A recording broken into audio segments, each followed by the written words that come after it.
2026 বিশ্বকাপে আর্জেন্টিনার প্রথম ম্যাচ আলজেরিয়ার সাথে। আর ওই প্রথম ম্যাচেই লিওনেল মেসির বিশ্বকাপের সেরা একটা রেকর্ড করে হ্যাটট্রিকের।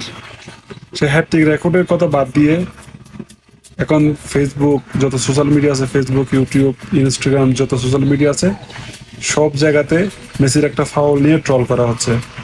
মেসির এই ফাউলটা নিয়ে অনেক ট্রল হচ্ছে সব সোশ্যাল মিডিয়াতে।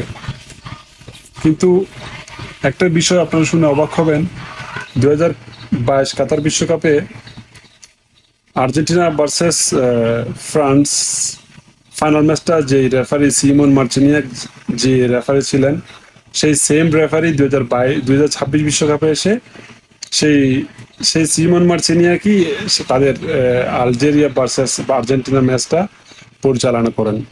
তাহলে আপনি একবার চিন্তা করেন, সেই 2022 বিশ্বকাপে একবার যদি ফিরে যান, সেই সিমন মার্সিনিয়াক যে কত পরিমাণ যে কঠোর রেফারিং করছে, কাউকে চুল পরিমাণ ছাড় দেয় নাই, না আর্জেন্টিনা না ফ্রান্স, কাউকে চুল পরিমাণ ছাড় দেয় নাই। তাহলে আপনি একবার চিন্তা করেন, সেই নিখুঁত একজন রেফারি কিভাবে 2026 বিশ্বকাপে এসে আর্জেন্টিনা আর আলজেরিয়া ম্যাচে মেসির এমন একটা ফাউলকে সে ফাউল হিসেবে গণ্য করে নাই।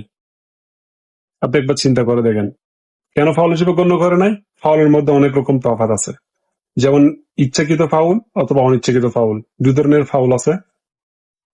তাহলে যিনি এরকম কঠোর ভাবে রেফারিং করতেছে বা করে, তার অনেক রকম তিনটা আমি যদি ভুল না করি তাহলে 3টা ফাইনাল ম্যাচ রেফারিং এর রেকর্ড আছে এবং আরো অনেক অভিজ্ঞতা আছে, অভিজ্ঞতা সম্পন্ন একজন রেফারি। সুতরাং এমন রেফারি যে মেসির এই এই ফাউলটাকে কেন ফাউল হিসেবে গণ্য করে নাই?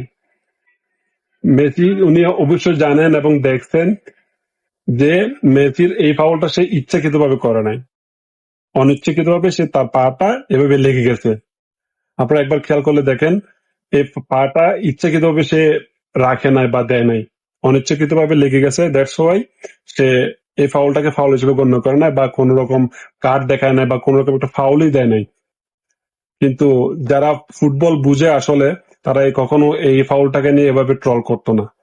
যারা ট্রল করতেছে, আমি ব্যক্তিগতভাবে মনে করি যে তারা কখনো ফুটবলের ফও বোঝে না, যার কারণে তারা এভাবে মেসির হ্যাটট্রিকটাকে বড় করে না দেখে জাস্ট ছোট্ট একটা ফাউলটাকে বড় করে দেখে এভাবে ট্রল করতেছে।